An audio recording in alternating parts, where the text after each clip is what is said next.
Bonjour éclaireur Pro-Vérité, bonjour à tous mes condisciples de la digne classe éclaireur Pro-Vérité.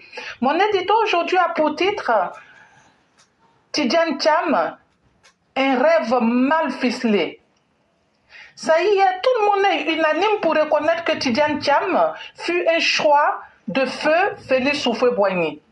À partir de cet instant, nous pouvons affirmer que Thiam Tidjane a été fait avec nos impôts, ou du moins avec ceux de nos parents. Imaginez les pères et mères qui peinaient dans les champs et dans les gares, qui avaient eux-mêmes leurs propres enfants à scolariser. Combien de ces enfants ont été forcés d'abandonner leurs rêves professionnels faute de moyens en se contentant de peu en tant que chauffeur de baka ou que sais-je encore. Pendant ce temps, un prince de la tribu des Akoué était en téléchargement. Un futur président était en construction. Rien n'était plus beau, ni plus cher pour le petit prince. Il serait diplômé de Polytechnique, même si ce diplôme est aujourd'hui remis en cause. Ce n'est pas tout. Il y a aussi le fait que l'individu a brillé que par ses flops professionnels à répétition. C'est révoltant que Feu Houphouët-Boigny ait préparé ce jeune homme à gouverner la Côte d'Ivoire. Je comprends pourquoi Bédier nous avait demandé de nous mettre à sa disposition. C'était une affaire de clan. Un clan qui s'était autoproclamé ayant droit de toute une nation.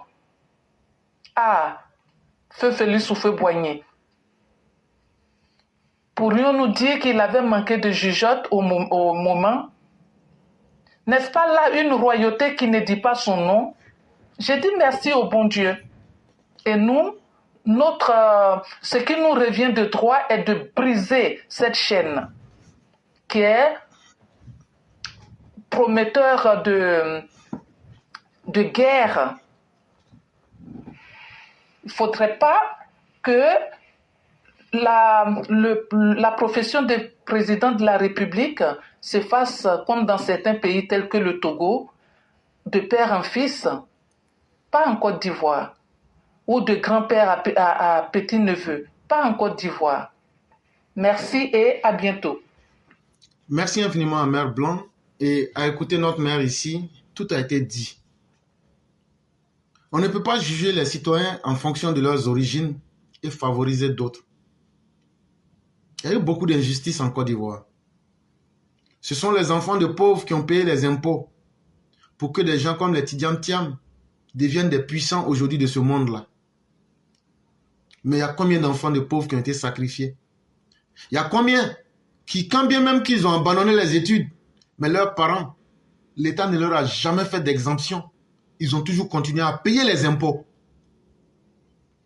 Malgré qu'ils ne pouvaient pas scolariser leurs enfants. Quand ils partaient payer même le pain à la boutique, la TVA était prélevée. C'est l'argent de ces misérables-là qui a été pris pour nourrir des gens comme Tidjane Thiam. Et moi, je le dis, Tidjane Thiam n'est pas exceptionnel. Si moi, j'avais été dans les mêmes conditions de départ que Tidjane Thiam, j'aurais au moins peut-être 7 doctorats. Je dis bien 7 doctorats. Parce que dans la vie, c'est vrai qu'on dit que ce n'est pas le départ qui compte, mais que c'est l'arrivée. Mais si tu as eu aussi un départ où tu patines là, ça ne va pas chez ton papa, ça ne va pas chez ta maman. Frère, toi ton départ là sera difficile. Mais Tidjane Thiam là, lui n'a jamais dormi le ventre creux. Il ne s'est jamais demandé, il n'a jamais eu le souci du lendemain. Mais il n'a même pas été capable de dépasser la maîtrise. Et puis je vais vous dire quelque chose. Si Tidjane Thiam a été vraiment brillant là, cher frère, moi je ne connaissais pas ça, mais c'est aux États-Unis ici j'ai vu ça. Les meilleurs élèves des différentes universités là, quand ils atteignent déjà une licence, on les coopte. Les entreprises viennent vers eux, les meilleurs. Et déjà là, on leur donne des bourses d'études pour finir vite leur maîtrise. En France, là, ça se fait. Mais lui, Tidjane n'a jamais été parmi ces personnes qui ont été cooptées. Quand il a fini ses soi-disant études là, il a galéré pendant des années. Ça veut dire qu'il n'était pas brillant. Arrêtez de matagraboliser les gens. Arrêtez de mentir aux gens. Peut-être que ce que vous pouvez blaguer, c'est au pays là-bas. Mais nous, Tidjane Thiam, il est un grand là. Bon, là où il est parti pour être grand là, nous-mêmes on vit là-bas. Là où lui il est venu pour être grand là, nous on vit là-bas. Donc là, tout secret qui est dedans là, nous on connaît. S'il était brillant là, il allait être coopté par des entreprises avant même qu'il ne puisse quitter les bancs. Mais cela n'a jamais été son cas. Ça veut dire quoi? Ça veut dire qu'il a obtenu des diplômes de complaisance. Ou bien des diplômes sous-évalués. C'est tout. Parce que tout avait été préparé pour qu'il soit là. J'ai donné un autre exemple. Il y a le concours du prix mathématique Félix Houphouët-Boigny. Quand il était à Abidjan là-bas, là, en 1978, là, quand il a passé le bac, là, pourquoi il n'a pas fait ce concours et pourquoi il n'a pas gagné ce concours? Dans toute la famille d'Houphouët, là, comme c'est eux qui produisent les ministres, là, mais comment se fait-il qu'une famille qui arrive à produire des ministres, cette famille-là n'arrive pas à gagner le concours de mathématiques Félix Houphouët-Boigny? Le concours que lui-même, son soi-disant grand-père, a mis sur pied. Tout est du mensonge. Pourquoi Tidjane Thiam a quitté le Maroc pour venir fréquenter en Côte d'Ivoire? Parce que son destin avait été tracé. Les gens voulaient qu'il obtienne des notes extraordinaires pour forcer son entrée dans les grandes institutions françaises après le bac. Étant au Maroc, là, ils savent que la complaisance ne va pas marcher. Et donc, ils l'ont fait venir spécialement en Côte d'Ivoire. Ceux qui l'enseignaient au lycée classique, là, c'est eux qui étaient les maîtres de maison de Tidjane Thiam.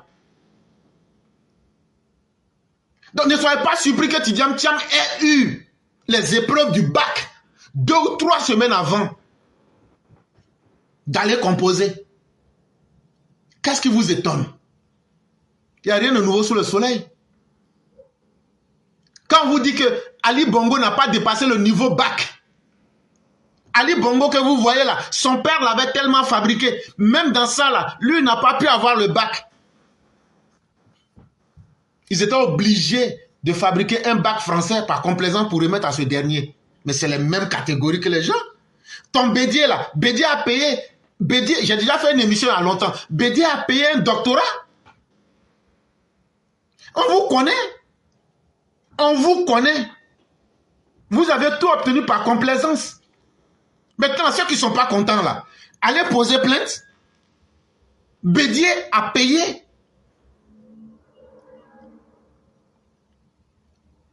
Et à l'époque là, c'était seulement 2 millions. J'ai déjà fait une émission sur ça, je ne vais pas rentrer dans les détails. Donc de quoi est-ce que vous voulez nous parler? Il est intelligent, il est intelligent. Il peut être intelligent pour vous, mais pour nous là, il n'est rien. Pour nous là, s'il était intelligent là, il allait être capable de dire la vérité. Parce que la vérité l'aurait affranchi. Mais quelqu'un qui dit, vous dites qu'il est intelligent, mais il n'est pas capable de se structurer dans la vérité. Il vous ment à vous-même, et bien vous continuez à le suivre. Ça, c'est votre problème.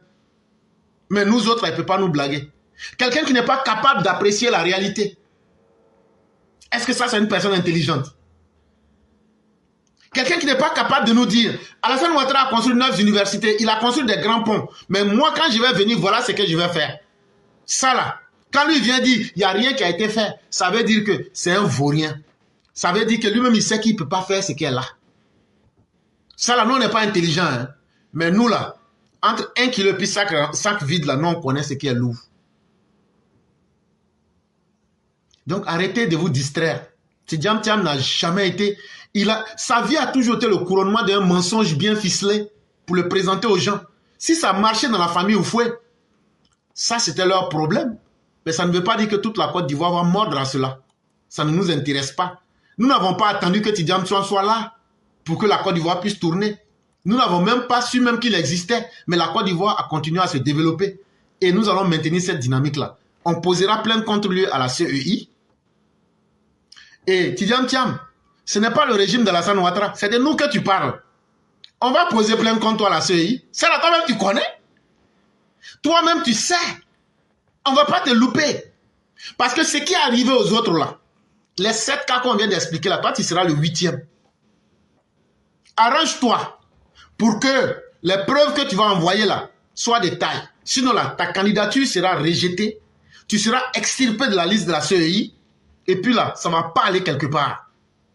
Surtout qu'on a un contentieux vieux comme le début de la Terre. Vous, les exclusionnistes, les divisionnistes, les ethno-nationalistes, les promoteurs de la haine. En 1995, vous avez traité de genoux communal d'étrangers ici. Ne pensez pas que vous allez faire du mal.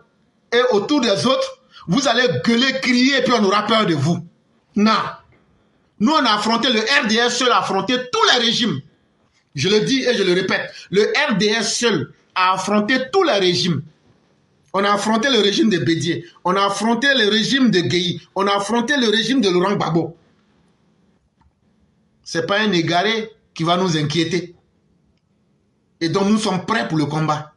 Et nous allons utiliser la voie de la vérité, la voie de la dignité. On ne fera pas dans le mensonge. Parce que ce n'est pas nous qui créons la réalité. Nous, on ne va pas mentir à quelqu'un. Mais ce qui est réel là, on va prendre ça et on va s'appuyer sur ça, dans la vérité, pour montrer la vérité aux Ivoiriens. Tidjane Thiam, faut t'apprêter. Nous poserons plainte à la CEI. Madame Yapo a déjà posé plainte contre toi, dans les tribunaux. Mais arrange-toi, il y aura aussi des plaintes contre toi, à la Cour constitutionnelle aussi. Et on va voir où cette histoire ira. Mais toi, tu ne peux pas menacer la Côte d'Ivoire. On a vu des cas. Les Béninois ne sont pas plus dignes que les Ivoiriens. Mais eux, ils ont pu vomir Zinsou devant tout le monde.